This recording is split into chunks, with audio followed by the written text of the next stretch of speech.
Praise the Lord. आज की सुबह के लिए प्रभु यीशु मसीह का हम धन्यवाद करते हैं कि परमेश्वर पिता ने अपनी महिमा के लिए हमें समय दिया है। एक बहुत ही महत्वपूर्ण विषय पर परमेश्वर के वचन से बात करेंगे और सीखेंगे। आज का विषय बहुत ही महत्वपूर्ण है।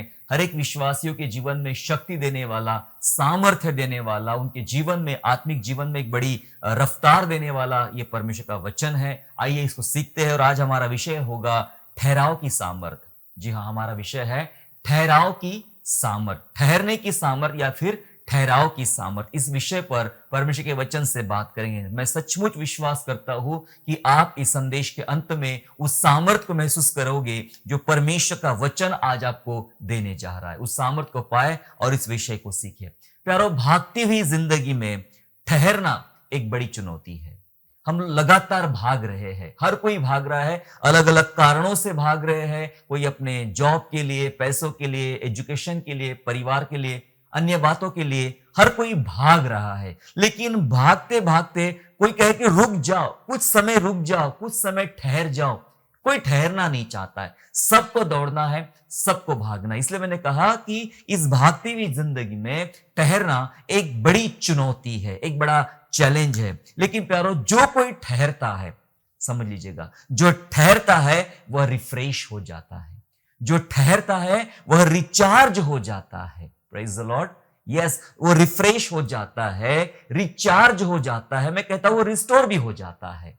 Praise the Lord. प्यारो, ठहरना बहुत जरूरी है।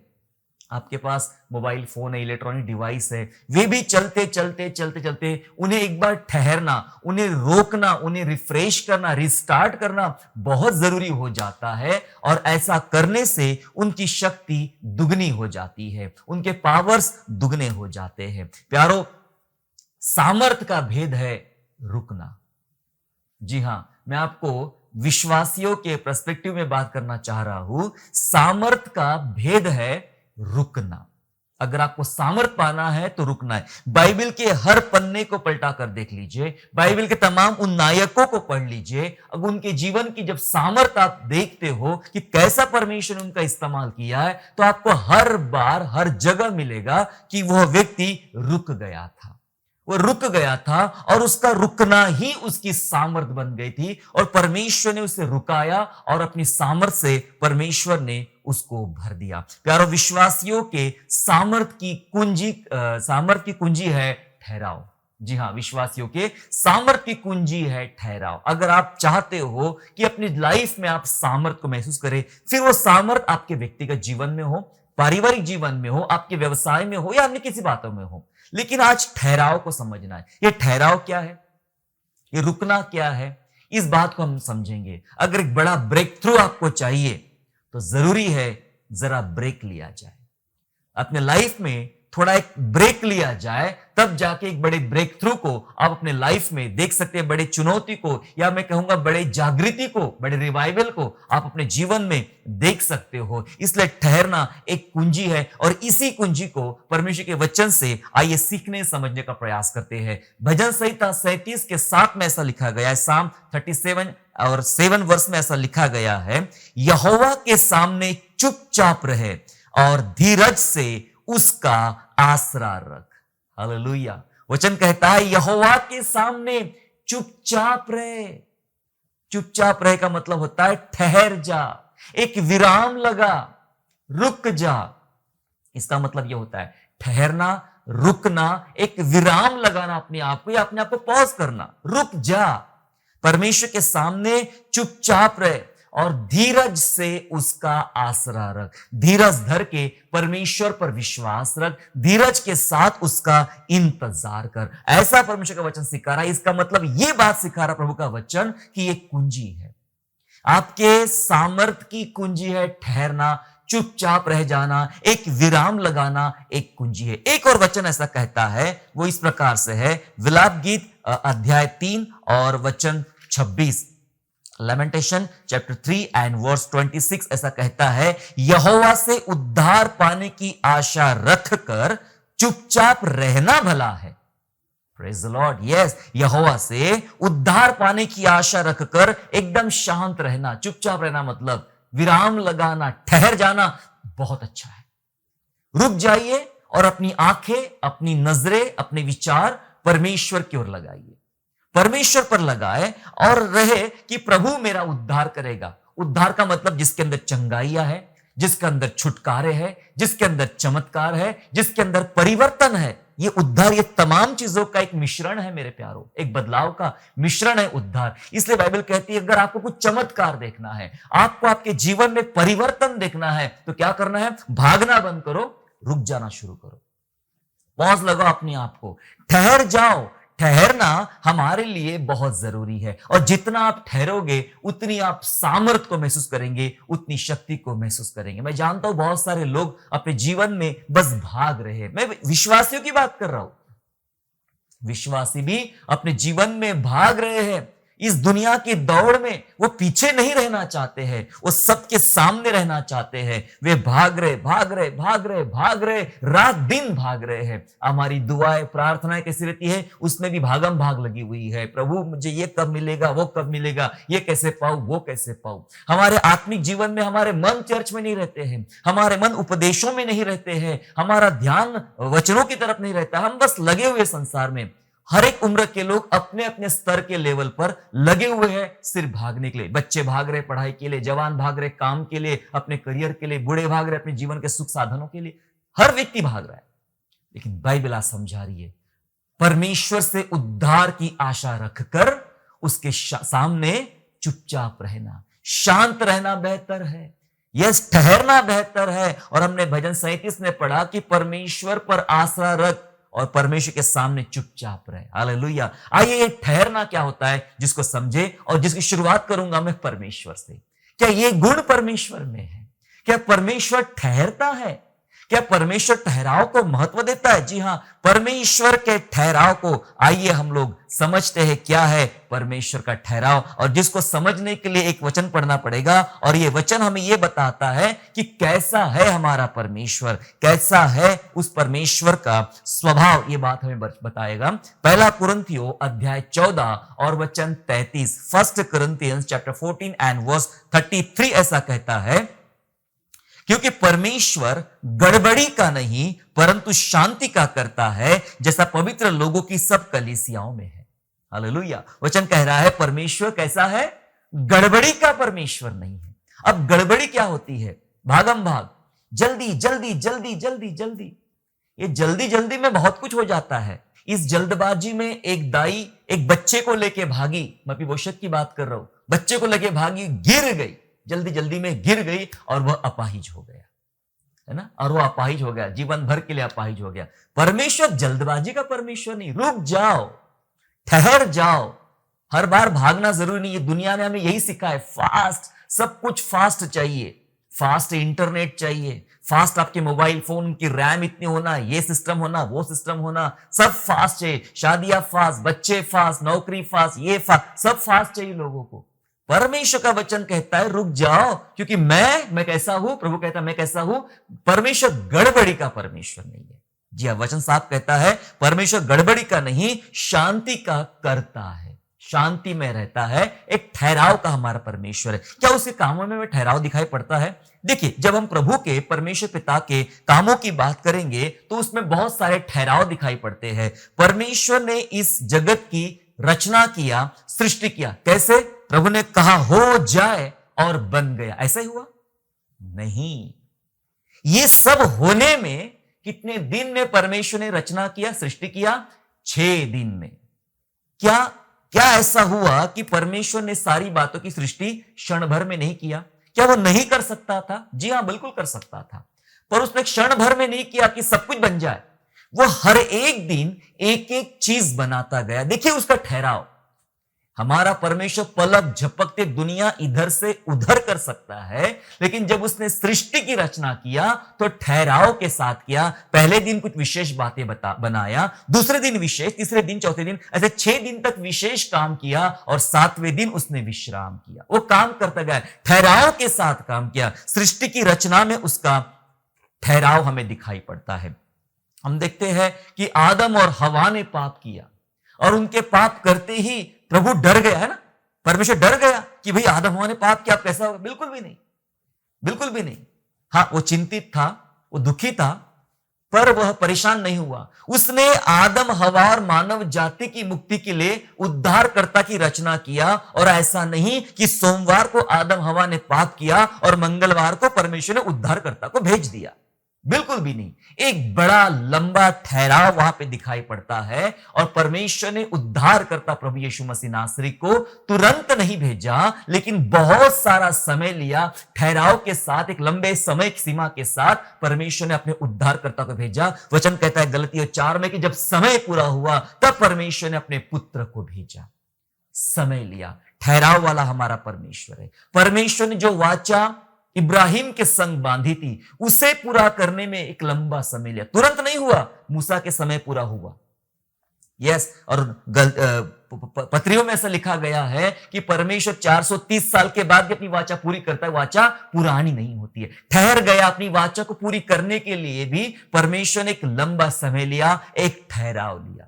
और भी बहुत सारी बातें बाइबल में हैं, लेकिन मैं आपको इतनी ही बातें समझाना चाहता हूं कि परमेश्वर को क्या आपने समझ लिया है? वो ठहराव वाला परमेश्वर है, ठहराव रखता है। और ठहराव के साथ ये सामर्थ का प्रमाण है मेरे प्यारों। हमारा परमेश्वर बहुत सामर्थी परमेश्वर है, सर्व सामर्थी परमेश्वर है, लेकिन ये उसके ठहराव का प्रमाण है, सामर्थ का प्रमाण है कि वो ठहरता है, ठहर के कार्य करता है। और इसलिए उसके कार्य बहुत ही अद्भुत पाए जाते हैं। अगर हम बात करें प्रभु यीशु मसीह नासरी की, अभी तक हमने परमेश्वर पिता की बात किया। अगर हम बात करें प्रभु यीशु मसीह नासरी की, क्या प्रभु यीशु मसीह नासरी भी ठहराव वाला प्रभु है? जी हां, बिल्कुल ठहराव वाला प्रभु है। प्रभु यीशु मसीह के ठहराव का आइए जरा समझते हैं। उसका ठहराव देखिए। आप बाइबल में जानते हो लाजर की मृत्यु हुई। लाजर की मृत्यु की खबर के बाद प्रभु यीशु मसीह तुरंत नहीं दौड़ पड़ा, चलो चलो चलो हमारा मित्र सो गया है। नहीं, ऐसा लिखा है कि खबर, मौत की खबर सुनने के बाद भी 2 दिन और ठहर गया। जब उसकी कब्र पर पहुंचा तब तक तो उसको मरे हुए 4 दिन हो चुके थे। प्यारो, तुरंत जाकर भागकर आश्चर्य कर्म नहीं किया। कई बार हम ऐसी उम्मीदें करते, क्यों मेरा परमेश्वर तुरंत काम नहीं कर रहा है? प्रभु ने बताया था उस व्यक्ति को कि ये बीमारी, ये मृत्यु की नहीं है, ये परमेश्वर की महिमा के लिए निर्माण हुआ है। हालेलुया। सो तुरंत नहीं गया, प्रभु यीशु मसीह 2 दिन ठहर के गया। यहां उसका ठहराव हमें दिखाई पड़ता है। ये परमेश्वर की लेट लतीफी नहीं है। बहुत सारे लोग इस बात को ये नाम देते हैं कि परमेश्वर बहुत लेट लतीफ काम करता है। बिल्कुल भी नहीं। ये उसका ठहराव है। और उस ठहराव के बाद जो सामर्थ दिखाई पड़ती है, मैंने अभी जितनी बातें गिनवाई उसमें ये सब बातें हैं।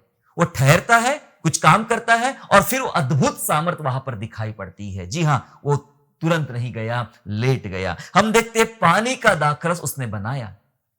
गलील के काना में पानी का दाखरस बनाया और मरियम दौड़ते हुए आई कि प्रभु कुछ कर, क्योंकि वहां का दाखरस खत्म हो गया। यीशु ने तुरंत उठकर काम नहीं किया, वो ठहर गया। उसने कहा मेरा समय अभी नहीं आया है, जब मेरा समय आएगा तब मैं काम करूंगा। वो तुरंत नहीं किया, उसने ठहर गया। लेकिन ठहरने के बाद जो आश्चर्य कर्म हुआ वो अद्भुत है। पानी का दाखरस पर प्रभु यीशु मसीह ठहरता है। आप जानते हैं, जब यीशु मसीह को क्रूस पर चढ़ाया गया, मारा गया, और शुक्रवार बाइबल सिखाती है कि वो शुक्रवार का दिन था, मारा गया, और रविवार के दिन पुनरुत्थान उसका हो गया। लेकिन क्या आप जानते हो, क्या शुक्रवार को मरने के बाद, कब्र में डालने के बाद तुरंत ही प्रभु यीशु मसीह जीवित हो सकता था? जी हां, लोगों ने घोषित कर दिया तो मृत हो गया, मर गया है। अब तुरंत मर गया तो ठीक है, 1 घंटे के बाद में अब वो जीवित होता था, तब भी कोई बड़ी बात नहीं थी। मतलब लोगों के लिए कि उसका कहना था मैं जीवित हुआ तो मैं हुआ। यस, जीवित हुआ। वो तुरंत भी होता तो वही सामर्थ होती थी, लेकिन वो तुरंत जीवित नहीं हुआ। 1 घंटे के बाद, 2 घंटे के बाद जीवित नहीं हुआ। उसने एक अपना समय लिया, ठहराव। वो 3 दिन के बाद जीवित हुआ, पुनरुत्थित हमारा परमेश्वर हुआ। उसने ठहराव था, तुरंत जी उठने में जल्दबाजी नहीं किया। और हम जानते हैं कि अभी उसका दूसरा आगमन बाकी है। उसके दूसरे आगमन में भी बहुत ठहराव है, और अभी उसका दूसरा आगमन बाकी है। ऐसी बहुत सी बातें जो है हम परमेश्वर पिता में देखते हैं और परमेश्वर पुत्र में देखते हैं कि परमेश्वर हमारा ठहराव का परमेश्वर है, ठहराव रखता है, और ठहराव की सामर्थ्य है। हम जो कुछ बाइबल में देखते हैं होते हुए, चाहे विश्वासियों के जीवन में, नबियों के जीवन में, प्रभु यीशु मसीह के नायकों के जीवन में, वो जो सामर्थ आप देखते हो वो उनके ठहराव के कारण है। चाहे मूसा की बातें कर लो, चाहे दाऊद की बातें कर लो, चाहे कलीसिया की बातें कर लो, प्रेरितों की बातें कर लो, ये जो कुछ हुआ है ये ठहराव। परमेश्वर ने आत्मा का जो सामर्थ दिया अपने प्रेरितों को, चेलों को, तो कहा ठहरो, यरूशलेम में रुके रहो। ऐसा नहीं मैं जा रहा हूं, देखो अभी गाया और अभी यह पवित्र आत्मा है, नहीं, रुकने के लिए बोला परमेश्वर ने, ठहरने के लिए बोला परमेश्वर ने। और बहुत दिन तक वे ठहरे रहे, दुआ करते रहे, प्रार्थना करते रहे, और वो ठहराव के बाद परमेश्वर की सामर्थ आती है, तब यहां से कलीसिया उन्नत होना और बढ़ना आरंभ हो जाती है। परमेश्वर प्रभु यीशु मसीह ने हमें ठहरना सिखाया। आपके जीवन के काम कैसे चल रहे हैं, आपकी लाइफ कैसी चल रही है, आपकी लाइफ में चमत्कार कैसे चल रहे हैं, आपका विश्वास कैसे चल रहा है, कि सब कुछ ठीक चल रहा है, या आपको अभी भी लग रहा है नहीं मुझे ठहरने की आवश्यकता है। यदि मैं ठहर जाऊंगा तो बड़ा आश्चर्यकर्म और बड़ी सामर्थ को अपने जीवन में मैं महसूस करूंगा। आइए जानते हैं बाइबल हमें क्या सिखाती। बाइबल हमें एक ठहराव के बारे में सिखा रही है। आइए उस ठहराव को जानने और समझने का हम लोग प्रयास करें। जी हाँ, बाइबल हमें ठहराव के बारे में बात कर रही है। ठहराव क्या होता है, क्यों ठहरने की आवश्यकता है। याकूब की पत्री निकाले और पहला अध्याय और वचन 19, जेम्स चैप्टर 1 एंड वर्स 19, जहां लिखा गया है, हे मेरे प्रिय भाइयों, यह बात तुम जानते हो, इसलिए हर एक मनुष्य सुनने के लिए तत्पर, बोलने में धीरा और क्रोध में धीमा हो। यह वचन 50 बार हमने पढ़ा है, पर आपने कभी सोचा यह वचन ठहराव के बारे में बता रहा है। ठहराव, रुकने के बारे में, एक विराम लगाने के बारे में, एक पॉज लेने के बारे में प्रभु का वचन बता रहा है। लिखा है सुनने के लिए तत्पर, मतलब सुनने के लिए जब आप सुनते हो तो आपको बोलना बंद करना है, बोलना बंद करना है और सुनना शुरू कर देना है। तत्पर होना मतलब ज्यादा सुनने की आदत डालो। ठहराव की बात हो रही है यहां पे। जब तक आप ठहरोगे नहीं, आप फोन पे बातें करो, सामने वाला बोल ही रहा, आप जब बात सुना रहे हो वो नहीं सुन पाएगा जब तक वो बोलना बंद नहीं करेगा। उसको तत्पर होना पड़ेगा सुनने के लिए। जी हां, वैसे ही और आगे लिखा है सुनने के तत्पर और बोलने में धीरा। ठहराव, ऐसा नहीं कई बार जो मन में आया बोल दिया, जो मुंह में आया बोल दिया। लिखा है वचन में बोलने में धीरा, मतलब सोच समझ कर, ठहर कर, विचार करके बात करो, इसलिए लिखा ठहराव। बहुत सारे लोग जल्दबाजी में, भावना में आके या अपनी अलग प्रकार की स्फूर्ति में आके कुछ भी बोल देते, हमारे नेता कुछ भी बोल देते हैं और उसी भाषण में पकड़े जाते हैं और बाद में उनको माफी मांगना पड़ता है। भाई मैंने गर्मजोशी में, मैंने भावना में आके ये बातें कह दिया और मुझसे कुछ गलती हो गई तो मुझे माफ करो। इसलिए वचन बोलता धीरा, बोलने में धीरा, और लिखा है क्रोध में एकदम तत्पर नहीं, धीमा हो। क्रोध में तत्पर नहीं होना है, धीमा होने के लिए बोला है प्रभु के वचन में। जल्दी से गुस्सा नहीं आना चाहिए हमें, जल्दी से रिएक्शन नहीं देना चाहिए हमने। धीमा, ठहरावला। ये बाइबल हमें व्यक्तिगत जीवन के बारे में बता रही है, हमारे व्यवहारिक जीवन के बारे में बता रही है, हमारे लिए ठहराव कितना जरूरी है। इसी ठहराव के साथ परमेश्वर हमारे जीवन में काम करता है। जो तेजी से काम करना चाहते हैं या उतावली में काम करना चाहते हैं, उनके काम बिगड़ जाते हैं। पता है क्यों? क्योंकि हमने अभी पढ़ा परमेश्वर गड़बड़ी का परमेश्वर नहीं है। उतावली में काम करना सही बात नहीं होता है। जी हां, हमें रुकना है। ये व्यवहारिक जीवन प्रभु का वचन बता रहा है, बाइबल में सिखा रही, तुम्हें ठहरना है और ठहराव लाना जरूरी है। क्या आप जानते हो यरीहो की दीवार इतनी चौड़ी, इतनी ऊंची दीवार थी, उसको जो तोड़ना था, हालांकि उसको तोड़ना एक क्षण का काम था परमेश्वर के लिए, लेकिन परमेश्वर अपने लोगों को कुछ बात सिखा रहा था। कौन सी बात? ठहरना सिखा रहा था। अगर आप इजरायलियों के दिमाग से सोचे तो ऐसा लगता है कि वो भयभीत थे, डरे हुए थे, क्योंकि प्रभु ने बताया 7 दिन का काम दिया, 7 दिन की जिम्मेदारी उनको दिया।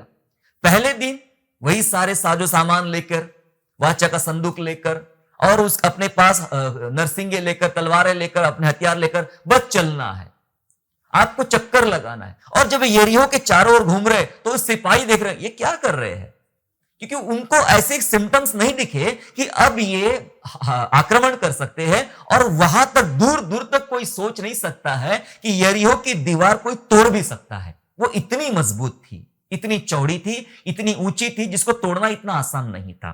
तो वो लोग शांति से देख रहे होंगे और ये लोग अपने अंदर एक इंसल्ट को या एक दूसरी बात को महसूस कर रहे होंगे कि क्या हो रहा है मेरे साथ में। हमारे साथ में, हम बस कांधे पे ले लिया चीजें और चक्कर लगाए। पहले दिन एक चक्कर, दूसरे दिन दूसरा चक्कर, और सातवें दिन 7 चक्कर लगाने के लिए प्रभु ने बोल दिया। हालांकि ये 7 दिन का टाइम परमेश्वर ने क्यों लिया? परमेश्वर सिखाना चाहता है, ठहरो, ठहरो, दीवार तोड़ूंगा, तुम्हारे लाइफ के सारे गढ़ों को तोड़ दूंगा, वो तुम्हारी ताकत से नहीं। 7 दिन तक चक्कर लगाते लगाते शरीर थक गया है, दिमाग थक गया है, हाथ पांव फूल गए हैं, इतना बड़ा शहर पे चक्कर लगाना है और उसके बाद आक्रमण करना, ये संभव नहीं है। प्रभु ने उनको थका दिया, कह दिया ठहरो ठहरो ठहरो। ठहराने के लिए 7 दिन चक्कर लगाया और 7वें दिन धमाल हो गया, यरीहो की दीवार टूट जाती है और परमेश्वर के लोग शहर को जीत लेते हैं। हालेलुया। प्रभु हमें ठहराव सिखाता है। व्यावहारिक जीवन में, व्यक्तिगत जीवन में हमें ठहरने की आवश्यकता है मेरे प्यारों। विश्वासियों के जीवन की परिस्थितियां उन्हें खत्म करने के लिए नहीं रहती है, उन्हें दरअसल ठहराव सिखाने के लिए आती है। जो जो परिस्थिति आज आपके जीवन पे आ रही है, आप उसको लेकर व्याकुल हो, परेशान हो, चिंतित हो गए हो, लेकिन ये परिस्थितियां आपको खत्म करने के लिए नहीं आई है। मैं बताना चाहता हूं, ये परिस्थितियां आपको ठहराव सिखाने के लिए, रुकने के लिए, एक विराम लगाने के लिए, सिखाने के लिए परिस्थितियां आज आपके जीवन में आई है। मैं एक उदाहरण आपके सम्मुख रखना चाहता हूं। ये उदाहरण बाज का उदाहरण है। बाज पक्षी देखा है आपने, ईगल जिसे कहते हैं इंग्लिश में, बाज पक्षी का उदाहरण। वो अपने जीवन में अपनी आयु लगभग 70 साल की उम्र वो जीता है, एक इंसान जितना वो 70 साल की आयु वो जीता है। लेकिन उसके लाइफ में कुछ परिवर्तन आते हैं आधी उम्र में, जब उसकी उम्र 30-35 साल की हो जाती है। एक बाज, उस उकाब की उम्र 30-35 साल की हो जाती है, वो अपने आप में बूढ़ा महसूस करना शुरू कर देता है, क्योंकि उसके बॉडी में बहुत सारे चेंजेस आ जाते हैं। उसके पंख अभी इतने अच्छे नहीं रहे कि वो उड़ पाए, उसके नाखून मुड़ जाते हैं, वो शिकार बराबर नहीं कर सकता है, उसकी चोंच मुड़ जाती है, वो प्रॉपर अपने शिकार को पकड़ नहीं सकता है। तो उसके पास 2 ही विकल्प बचते हैं। विकल्प एक होता है कि वो अपने आप को सुसाइड कर ले, मार दे, आत्महत्या कर ले, क्योंकि वो किसी काम का नहीं, वो कुछ नहीं कर सकता, अभी शिकार नहीं कर सकता, अपना जीवन नहीं चला सकता है। उसके सामने एक ही ऑप्शन बचता है कि वो अपने आप को मार ले। दूसरा विकल्प ये बचता है कि अपने आप को अलग ले जाए और काम करे। अक्सर उकाब जो होता है, बाज जो होता है, वो इस प्रकार से निर्णय लेता है। दूसरा विकल्प, वो अपने आप को चट्टान पे ले जाता है, दूर चट्टान पे ले जाता है, और उसके बाद वह अपने पंख को अपने ही नाखूनों से नोच नोच के निकालता है। जी हाँ, एक सच्ची बात जो उकाब के साथ होती है, बता रहा आपको मैं। अपने पंखों को अपने नाखूनों से नोच नोच के निकालता है, अपने नाखूनों को पत्थर पे पटक पटक के तोड़ देता है, अपनी चोंच को पटक पटक के तोड़ देता है।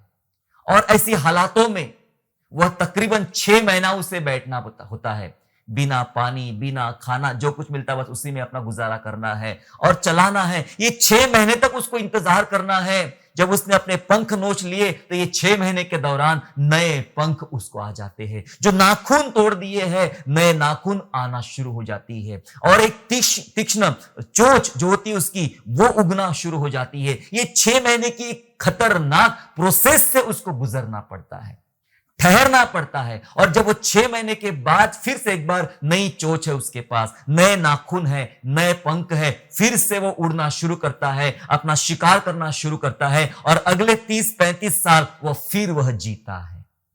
ये उसके जीवन में होता है। एक 6 महीने का ठहराव बाज के जीवन में आता है। प्यारो, वो अगर ठहरता नहीं तो उसे मर जाना होता, अगर वो ठहरता नहीं तो आत्महत्या कर जाना होता। क्या विश्वासी ठहर रहे हैं? विश्वासी के जीवन में ये बातें चल रही, क्या वो ठहरना चाहते हैं? मैं ठहरना चाहता हूं, ये तकलीफ भरा समय, ये 6 महीने का समय, तकलीफ भरा समय, मैं ठहरना चाहता हूं, ताकि इसके बाद मैं उकाब के समान उड़ूंगा और दौड़ूंगा, परमेश्वर की महिमा करूंगा। हालेलुया। ये समय आपके साथ आ रहा है, इसलिए परमेश्वर सिखा रहा है, ठहर जाओ। ये ठहरने की बहुत बड़ी सामर्थ्य है। दौड़ने से कुछ नहीं होता प्यारो, भागने से कुछ नहीं होता है।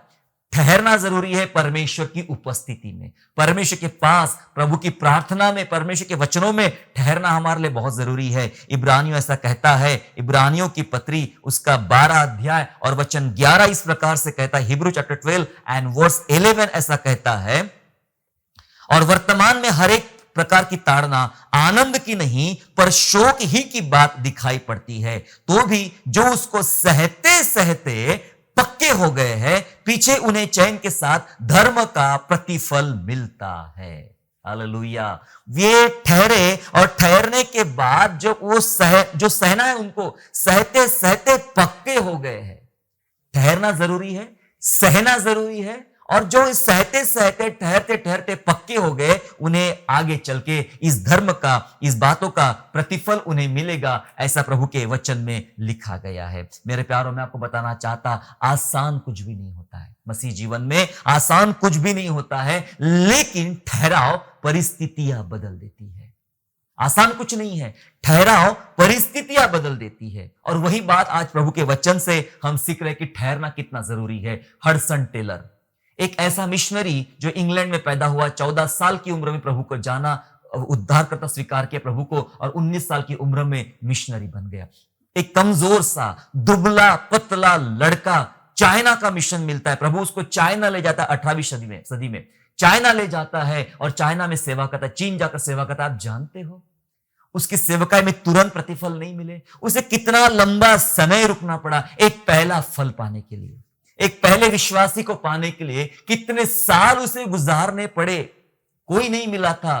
कितनी बार तकलीफें, यातनाएं, समस्याओं का उसने सामना किया। ये वो मिशनरी था जिसने चाइना में एक उथल पुथल ला लिया, सुसमाचार की आग लगा दिया। बहुत सारे मिशनरी बाद में उसने भेज दिया। एक ऐसा मिशनरी है हडसन टेलर।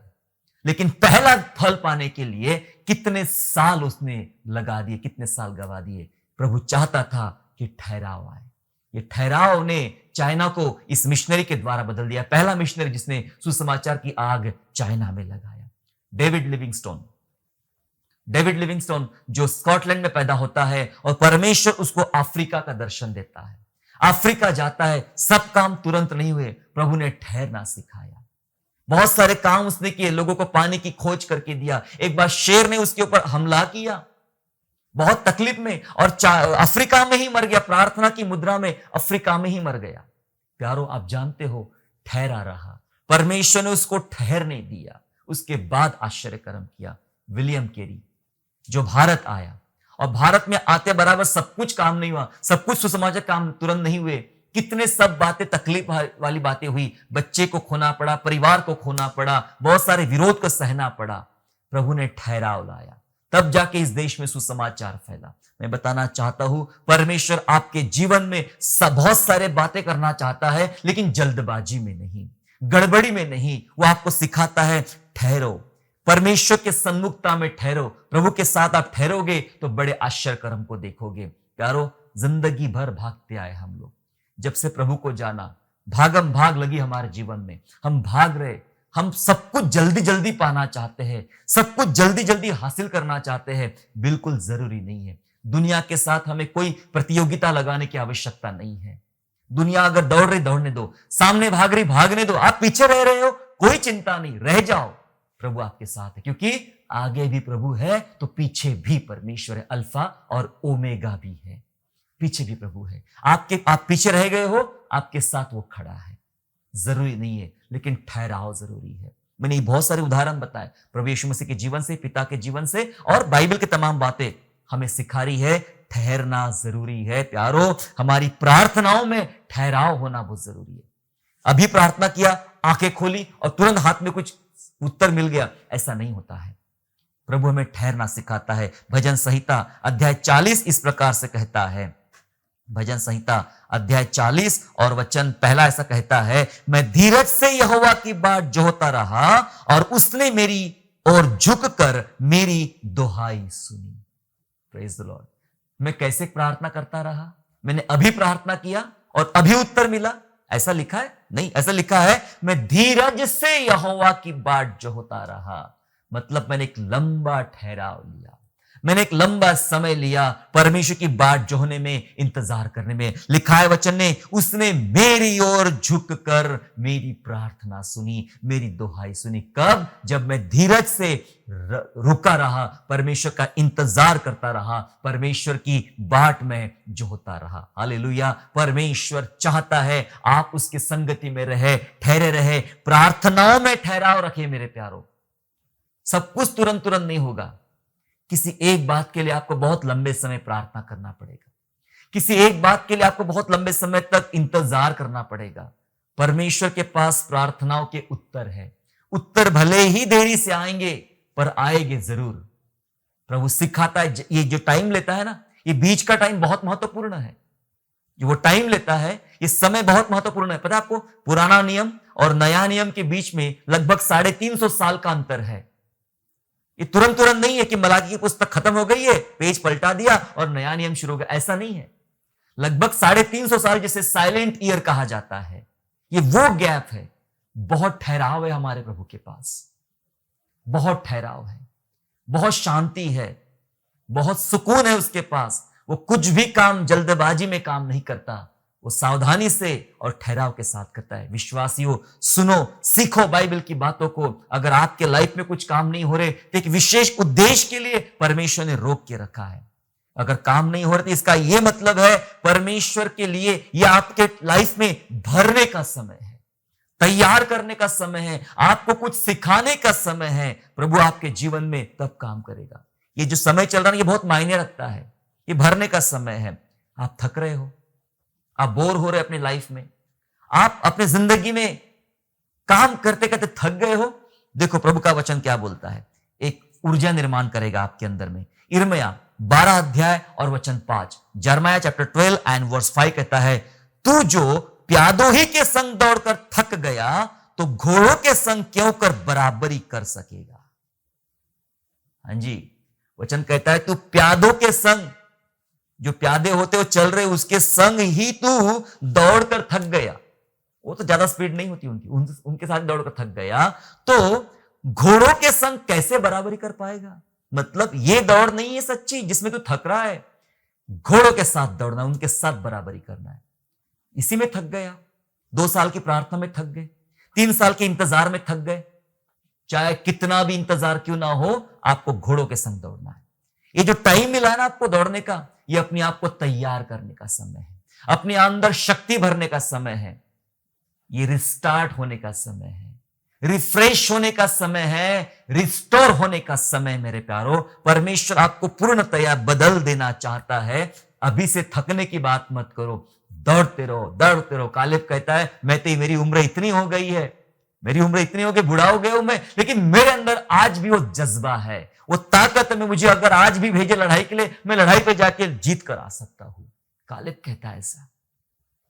शरीर बूढ़ा हो रहा होने दो, आपके विचार बूढ़े मत होने दो, आपका विश्वास बूढ़ा मत होने दो, आपका परमेश्वर के प्रति जो भरोसा है उसे बूढ़ा मत होने दो। ये जो समय आपके लाइफ में टेंशन वाला चल रहा है, बस ये सोचो, ये मेरे अंदर एनर्जी भरने का समय है। मैं ये प्यादों के साथ ही डर गया, थक गया, मुझे तो घोड़ों के संग दौड़ना है। दाऊद का भागना जानते हो, कितना साल दाऊद भागता रहा, ये गुफा से वो गुफा, ये जंगल से वो जंगल, ये पर्वत से वो पर्वत, भागता रहा, भागता रहा। प्रभु ने कहा तू राजा बनेगा, लेकिन तो भाग रहा है, यहां से वहां भाग रहा है। एक बार तो उसको पलिश्तियों के साथ रहना पड़ा, ये सोचकर कि शाऊल मेरा पीछा छोड़ देगा, मैं दुश्मनों के साथ ही रह जाता हूं।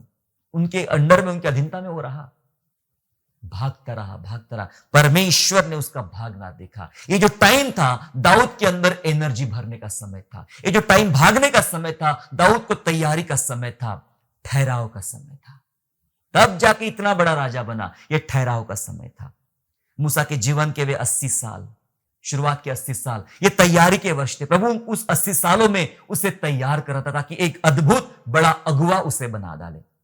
जी हां, ये तैयारी का समय, ये महत्वपूर्ण समय है मेरे प्यारो। शुरू के 80 साल ये बहुत तैयारी का समय था मूसा के। उसके बाद 80 वर्ष के बाद अगले 40 साल उसने भयंकर अद्भुत लीडरशिप को उसने लाया।